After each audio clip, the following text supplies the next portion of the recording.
Welcome students. Okay, adventurous chemistry में आपका स्वागत है। आज जैसे कि पिछले वीडियो में हमने आपको रेडियस के बारे में बताया था। Radius of orbit 0.529 into L square upon Z square angstrom. आज हम आपको एनर्जी का फॉर्मूला बताते हैं। जैसा कि आप जानते हैं टोटल एनर्जी जो होता है, ये टोटल एनर्जी जो है ये P प्लस K। ओके, तो एनर्जी फॉर nth ऑर्बिट जो होगा 21.69 into 10 to the power -19 upon, okay, ये यहां पर है आपको n स्क्वायर, यहां पर है जेड स्क्वायर, ओके, जूल पर एटम। इसी को जब हम इलेक्ट्रॉन वोल्ट में करेंगे तो क्या होगा 1.6 इंटू 10 टू द पावर -19 से माइनस हो जाएगा, माइनस में आई माइनस, ये हो जाएगा 13.6 into Z square upon n square electron volt per atom. ये ध्यान रखिए, ये दोनों आपको फॉर्मूला है, this is very important formula. Okay, ये निगेटिव साइन आपके मन में चल रहा होगा बच्चों। ये निगेटिव साइन क्या है? निगेटिव साइन है attraction towards the nucleus, therefore जो अट्रैक्शन इलेक्ट्रॉन का टुवर्ड्स न्यूक्लियस है। तो ये फॉर्मूला हो गया आपको रेडियस ऑफ ऑर्बिट और ये हो गया एनर्जी। ओके, ये डिपेंड करता है, दो फार्मूला नहीं है, ये एक ही फार्मूला है। एक यदि जूल पर एटम में है तो ये यदि आपको इलेक्ट्रॉन वोल्ट में कन्वर्ट करना हो तो आप जानते हैं ना 21.69 है, 10 की पावर -19 है और 1.6 इंटू 10 की पावर -19 जानते हैं। ये यूनिट होती है इसका, 1 इलेक्ट्रॉन वोल्ट इक्वल टू होता है 1.6 इंटू 10 की पावर -19। ओके, ये डिवाइड कर देंगे तो यहाँ पर इलेक्ट्रॉन वोल्ट हो गया। ठीक, ये दोनों फार्मूले हैं। रेडियस का भी फार्मूला आपको मिल गया और एनर्जी का भी। ये आपको फार्मूला याद रखने की जरूरत होती है, इसकी डेरिवेशन आपको करने की, प्रैक्टिस करने की जरूरत नहीं है। जब भी ये क्वेश्चन बनेगा यहां से कॉम्पिटिटिव लेवल पर, तो ये मान के चलिए रेडियस के पास भी न्यूमेरिकल क्वेश्चन होगा और एनर्जी के पास भी न्यूमेरिकल क्वेश्चन होगा। सिर्फ यूनिट का आपको ध्यान रखना है। ओके, चलिए अब रेडियस के बारे में हम समझ चुके थे, कल ही हम लोगों ने चर्चा किया था। आज कुछ न्यूमेरिकल प्रॉब्लम लेंगे, हम न्यूमेरिकल प्रॉब्लम लेंगे और इसमें देखेंगे न्यूमेरिकल प्रॉब्लम को कैसे सॉल्व किया जाता है। ओके, चलिए न्यूमेरिकल प्रॉब्लम लेते हैं।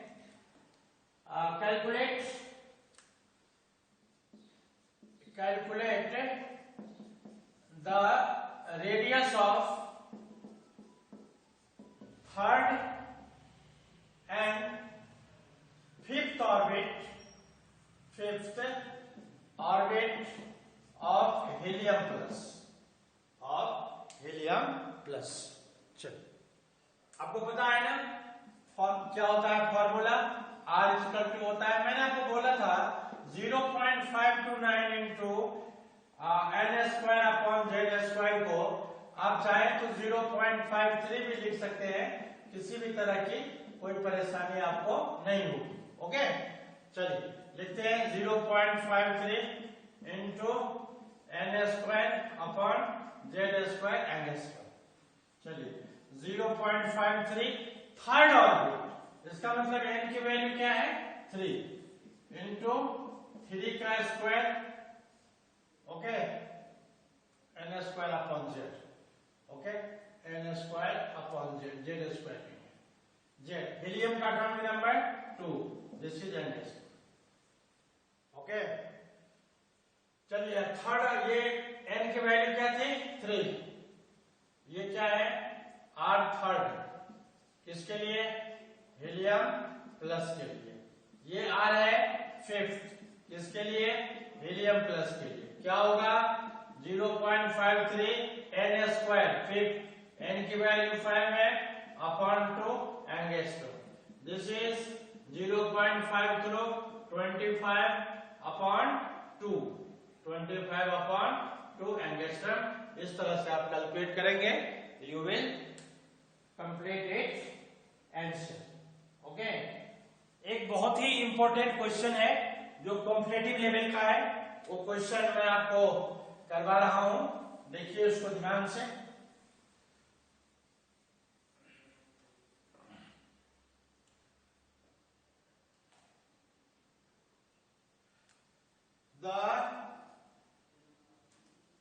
The ratio of, क्वेश्चन है ये, the ratio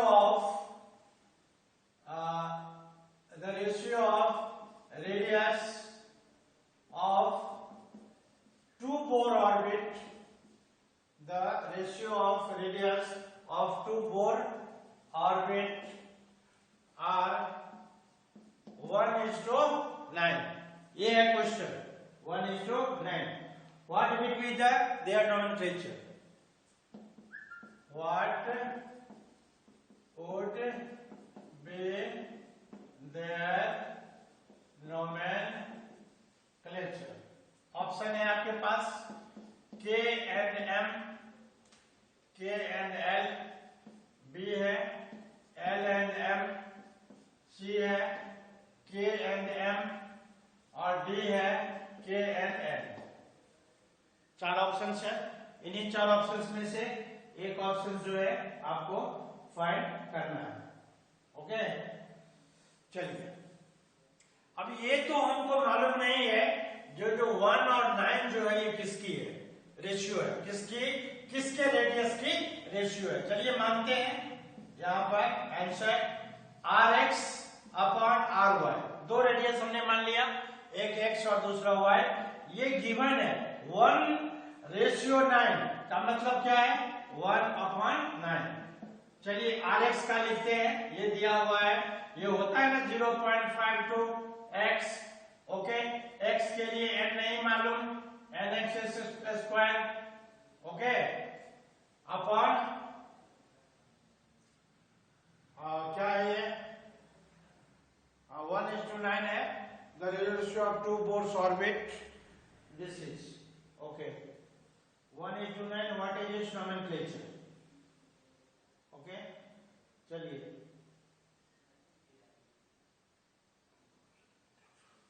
बच्चों, इसमें ये दिया हुआ है लिथियम 2+ दिया हुआ है, इसका मतलब लिथियम का एटॉमिक नंबर क्या होगा, 3। चलिए 0.529 ny²/3। अब ये क्या हो गया, 1/9 is equal to 0.529, ये कैंसिल। ओके, ये कैंसिल, तो क्या बचा 0.529, ये भी कैंसिल हो चुका है, तो क्या बचा है nx²/ny का स्क्वायर, यानी 1/3 is equal to हो गया nx/ny। Am I right? तब रेशियो क्या होगा, Rx और Ry माने हैं, नहीं, ये जो है 1/9 किसका रेशियो है, Rx और Ry का। तो इसका मतलब रेशियो हो गया आपको Rx हो गया 1 और Ry हो गया आपको 3। यानी फर्स्ट जो होता है, आप जानते हैं ना, ये nx के इक्वल है और ये ny के इक्वल है, तो रेशियो हो गया 1:3। तो पहला जो ऑर्बिट होता है वो k होता है और तीसरा जो होता है वो m होता है, तो k और m जो होगा ये हमारा आंसर होगा, और इस तरह से हम इसको कैलकुलेट कर सकते हैं। ठीक, ये तो हो गया आपको किसकी बात, रेडियस की बात। ओके, इस तरह के बहुत सारे होते हैं। अच्छा, एक्साइटेड स्टेट का क्वेश्चन भी इसमें आपको बहुत इंपॉर्टेंट है। जैसे मान लो आपको पूछेगा फाइंड द रेडियस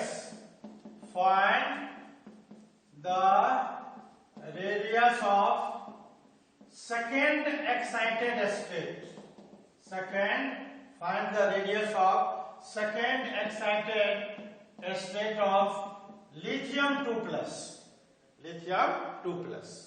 चलिए, अब देखिए यहां पर हम फॉर्मूला लगाएंगे R is equal to 0.53 into n square upon z angle square. Am I right? Second excited का क्या मतलब है बच्चों? सेकेंड एक्साइटेड स्टेट का क्या मतलब है? ओके, सेकेंड का मतलब है, ये देखिए, ये फर्स्ट है, ये सेकेंड है और ये थर्ड है। सेकेंड से जब एक्साइट होगा तो कहां पहुंचेगा? थर्ड पर। इसका मतलब n की वैल्यू कितनी होगी? 3। ये ध्यान रखिए, 0.53, 3 का स्क्वायर लिथियम है तो 3 angstrom 0.53, 3 into 3 upon 3 angstrom. This is cancelled, 0.53 into 3 angstrom. Am I right? तो इस तरह से आप एक्साइटेड स्टेट को कैलकुलेट कर सकते हैं। एक्साइटेड अक्सर बच्चों ये ध्यान रखिए, either in the part in the entrance of JEE or in NEET, चाहे JEE का एंट्रेंस हो या नीट का एंट्रेंस हो, जब भी रेडियस से क्वेश्चन होगा तो ये मान के चलिए एक अच्छे लेवल का क्वेश्चन जो होगा वो क्वेश्चन निश्चित रूप से एक्साइटेड स्टेट का होगा। चलिए और भी एक दो क्वेश्चन लेते हैं, फिर आगे आपको रीडबर्ग फार्मूला हम बताने वाले हैं। ओके, इसको आज फिनिश करेंगे कंप्लीटली। चलिए देखिए, यहां पर क्वेश्चन है, find the radius of third excited state of helium plus, third excited state of helium plus. कैसे करेंगे बच्चों इसको? इसको हम करेंगे, R इक्वल टू क्या होता है formula? 0.53 n square upon z angle square. Am I right? Third excited, ये देखिए, ये पहला है, ये n की वैल्यू ये 1 है, ये 2 है, ये 3 है और ये 4 है। एनर्जी लेवल है ये थर्ड एक्साइटेड, मतलब थर्ड से जब एक्साइट होगा तो कहां पर पहुंचेगा? ये 4 पर पहुंचेगा, यानी n की वैल्यू क्या हो जाएगी यहां पर? 4। ओके, तो दिस इज 0.53 into 4 स्क्वायर। चूंकि हीलियम है, हीलियम का एटॉमिक नंबर 2 होता है, 0.53, 4 4 just 16 upon 2 एंगस्ट्रॉम 0.53, ये 8 into 8 angstrom, this is the answer. Okay, इस तरह से आप कैलकुलेट करेंगे। This is one of the most important, ये बहुत ही इंपॉर्टेंट पार्ट है। ओके, इसको आप ध्यान रखिएगा। चलिए अब एक एनर्जी का भी क्वेश्चन लेते हैं, क्योंकि न्यूमेरिकल क्वेश्चन ही है तो जरूरी है उसको करना। Okay, calculate the energy of lithium 2 plus atom. Calculate the energy of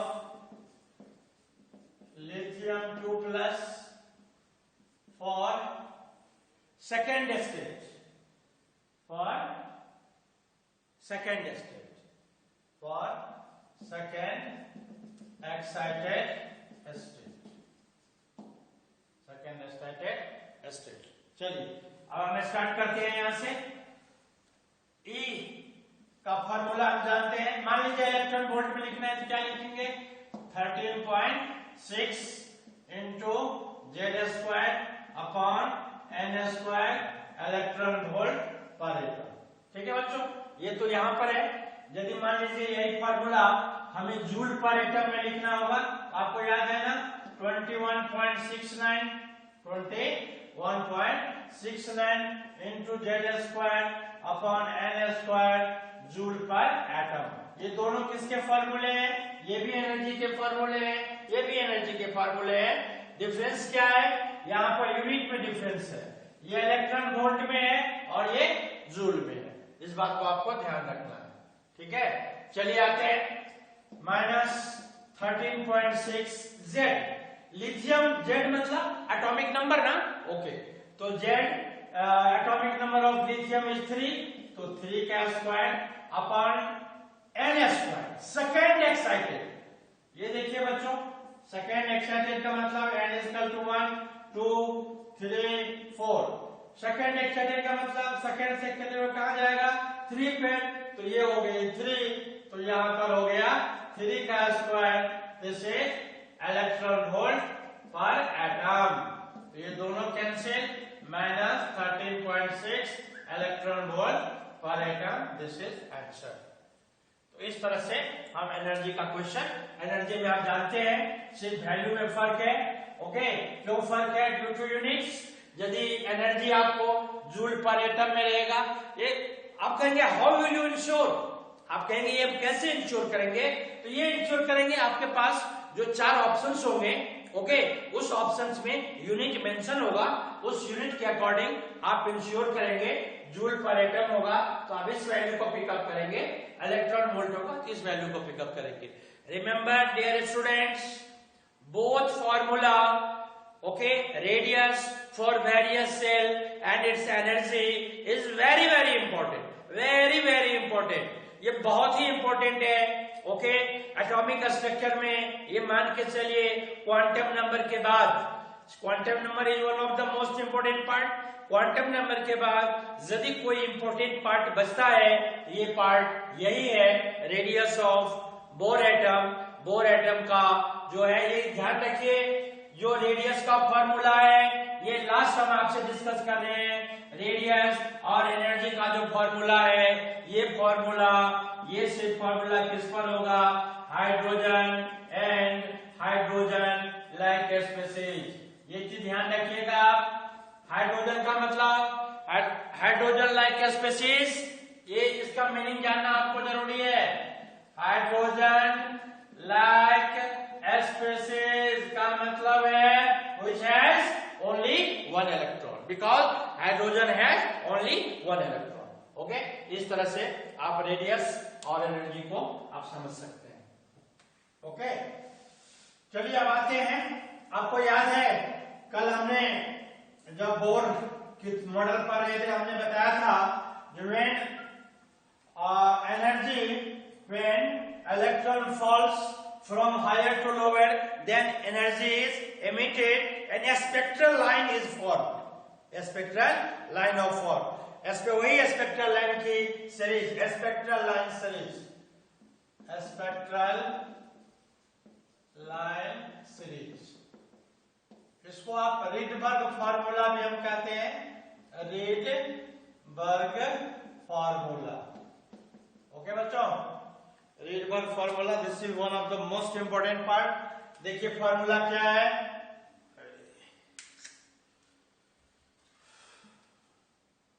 रीडबर्ग formula क्या है, ये देखिए आप, न्यू बार है ये wave number equal to 1 by lambda RH into Z square 1 upon N1 square N2 square per cm, okay. ये तो formula है, आपको मैं सीरीज बताता हूं। यहां पर है सीरीज, यहां पर होगा N1, यहां पर होगा N2 और यहां पर होगा रीजन, मतलब ये विजिबल है या किस जोन में है। देखिए लाइमन N1 की वैल्यू 1 और इसकी 2, 3, 4 सो ऑन। ये जो होते हैं ये अल्ट्रा वायलेट यूवी रीजन में होता है ये। लाइमन के बाद है बाल्मर, N1 की वैल्यू 2, 3, 4, 5 सो ऑन, ये होता है विजिबल, ओके। बाल्मर के बाद पास्सन, ये 3, 4, 5, 6 सो ऑन, ये है IR, infrared,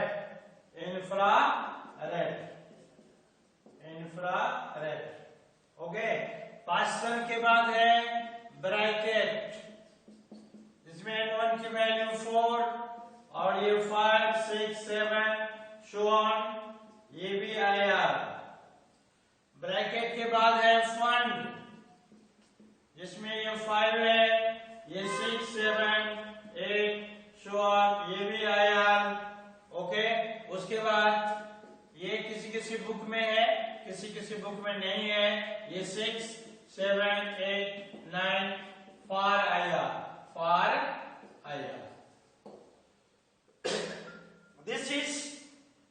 spectral line of series, ये स्पेक्ट्रल लाइन ऑफ सीरीज है। यहाँ पर आप देखते हैं ये फॉर्मूला है, इस फॉर्मूले से हम या तो वेवलेंथ कैलकुलेट करते हैं या वेव नंबर हम कैलकुलेट कर सकते हैं। ओके, ये चीज ध्यान रखिए। जैसे मान लीजिए लाइन ये सीरीज जो होता है ना मेंशन रहता है। ओके, सीरीज N1 और N2 में क्या डिफरेंस समझिए।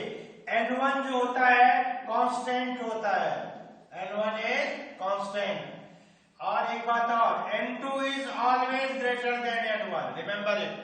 कभी कभी इसके जो क्वेश्चंस होते हैं स्पेक्ट्रल लाइन के, वो दो वैल्यू दिए रहते हैं। जैसे आपको होगा n = 3 to n = 4। It is not mention whether it is N1 whether it is N1, इस दोनों में मेंशन नहीं होता है जो N1 कौन है N2 कौन है। उस सिचुएशन में आप इस कंसेप्ट को यूज करेंगे, किसको आप जानेंगे। दो नंबर है तो निश्चित रूप से ये N2 होगा और ये N1 होगा, क्योंकि हम जानते हैं N1 कांस्टेंट होता है और N2 जो होता है वो ऑलवेज ग्रेटर होता है किससे, N1 से। Okay, this is very very important. चलिए RH क्या है, Rydberg constant. This is Rydberg constant. बच्चों इसकी वैल्यू होती है 109678 पर cm। देखिए 1 2 3 4 5 1.09678 इंटू 10⁵ पर cm हुआ क्या हुआ। इस ये इतने बड़े नंबर को साथ लेके आप क्यों चल रहे हैं, इसको क्या कीजिए छोटा कर दीजिए। 1.1 इंटू 10⁵ पर cm। इसी को आप चाहें मीटर में लिखने के लिए 10⁷ पर मीटर। ओके, ये ध्यान रखिएगा। ये कैलकुलेशन, ये जो समरी है, ये छोटी वैल्यू है। This is very very important. बहुत कम बच्चे होते हैं, बच्चे जनरली यहाँ पर इसको रटे रहते हैं और यही फॉर्मूला यहाँ RH की जगह पर लिखते हैं। जेड क्या है बच्चों, Z you know very well, Z is atomic number. Z जो है एटॉमिक नंबर है। हाइड्रोजन और हाइड्रोजन लाइक स्पेसीज के लिए है, या तो हाइड्रोजन होगा या हीलियम प्लस होगा, लिथियम 2+ होगा, बेरिलियम 3+ होगा। Am I right? Because each number has 1 electron only. जितने भी स्पेसीज है सभी स्पेसीज के पास कितने इलेक्ट्रॉन है, only 1 electron. Okay, therefore that part is very very important. ये बहुत ही इंपॉर्टेंट पार्ट होता है। तो एक ये पार्ट हो गया आपका, इसे ध्यान रखिएगा। फिर से मैं बताता हूं, यहां से हमें स्पेक्ट्रल लाइन में वेवलेंथ निकालते हैं, ओके, या वेव नंबर निकालते हैं। जब भी आप इस तरह के किसी प्रॉब्लम को करें तो इस फॉर्मूला को याद रखें। हर सीरीज के साथ N1 जो होते हैं सीरीज का वो फिक्स होता है, N2 जो होता है वो वेरिएबल होता है। इन सबों रीजन में जितने भी रेंज हैं उसमें सिर्फ बाल्मर सीरीज जो है ये विजिबल है, लाइनर सीरीज, अल्ट्रावायलेट, ये सभी IR इंफ्रारेड। ओके, तो these are the spectral line series, Rydberg formula भी बोलते हैं। यहां से भी क्वेश्चंस आते हैं। This is the very important. N1 और N2 यहाँ पर आपको ये क्लियरिफाई होना होता है, तो आप ध्यान रखिए।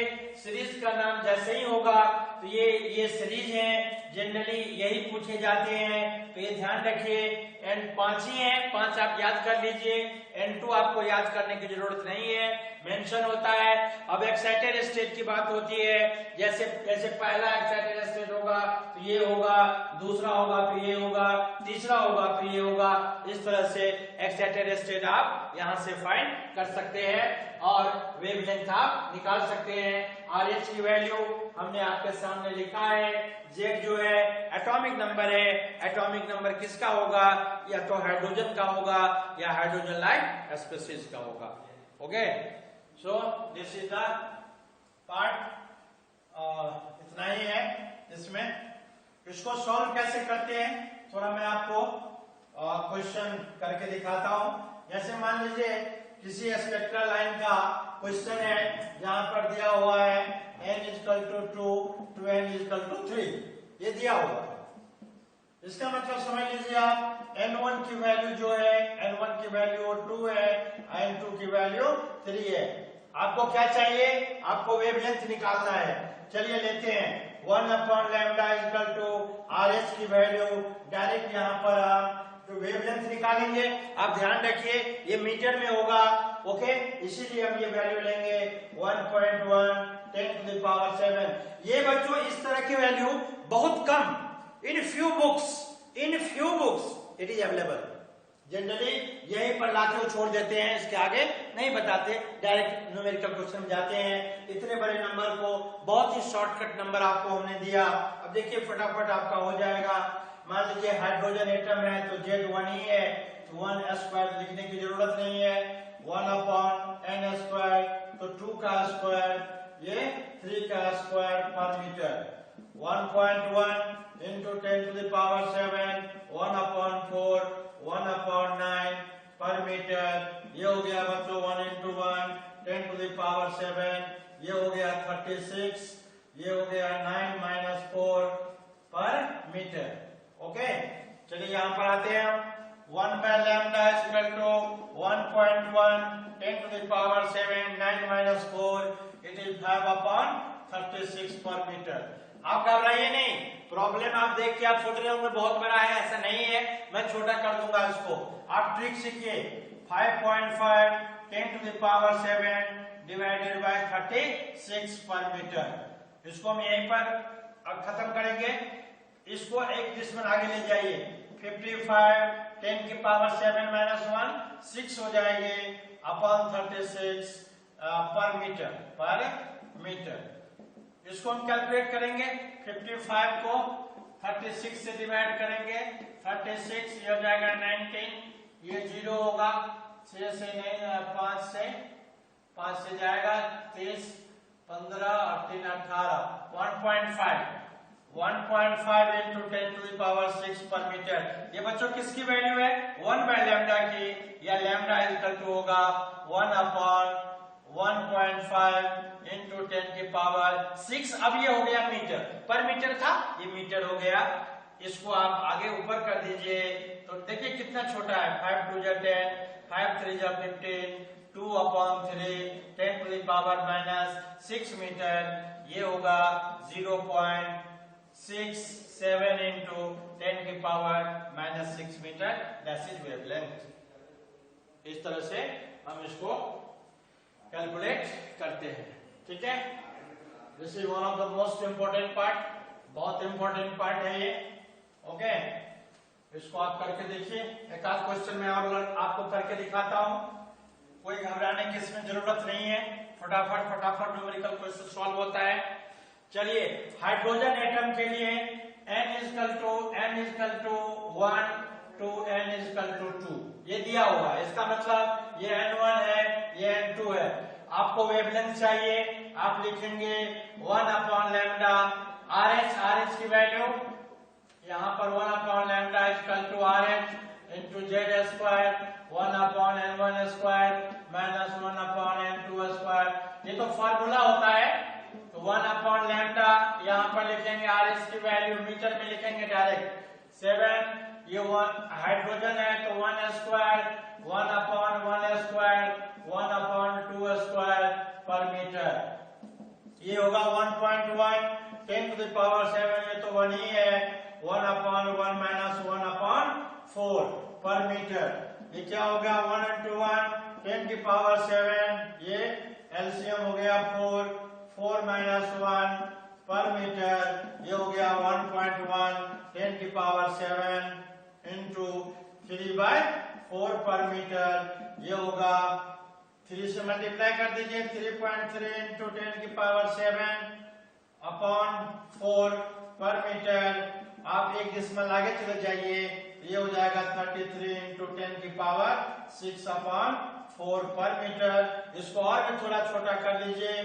यहाँ पर आते हैं 1 by lambda equal to 33 into 10 की पावर 6 अपॉन 4 पर मीटर। इसको आप कैंसिल करेंगे, 33 अपॉन 4 को 1 अपॉन लैम्डा इक्वल टू 33 में 4 से दीजिए, 4 8 जा 32 1.042 जा 825 8.25 8.25 into 10 to the power 6 per meter, or lambda is equal to 1 upon 8.25, और 10 की पावर ऊपर जाएंगे तो -6 मीटर हो जाएगा। ये इस डिसिमल हटाइए, 100 हो गया। कुछ भी कैलकुलेशन नहीं है। 825 0, 825 175 0, ओके, ये 2 होगा 0.12 into 10 की power -6 metre. This is the value of wavelength lambda. Okay, इस तरह से हम क्या करते हैं, ये वेवलेंथ को कैलकुलेट करते हैं। चलिए, ये हो गया, आपका रेडियस भी हो गया, रेडियस भी हो गया बच्चों। अगले में जो नेक्स्ट वीडियो हमारा होगा, उस नेक्स्ट वीडियो में हम आपको बताएंगे फोटो इलेक्ट्रिक इफेक्ट। बस ये लास्ट पार्ट होगा इस चैप्टर का, फोटो इलेक्ट्रिक इफेक्ट, और एक बार फिर से हम पूरे चैप्टर्स की रिव्यू लेंगे। ओके, तब तक अपना ध्यान रखिए। Have a great day.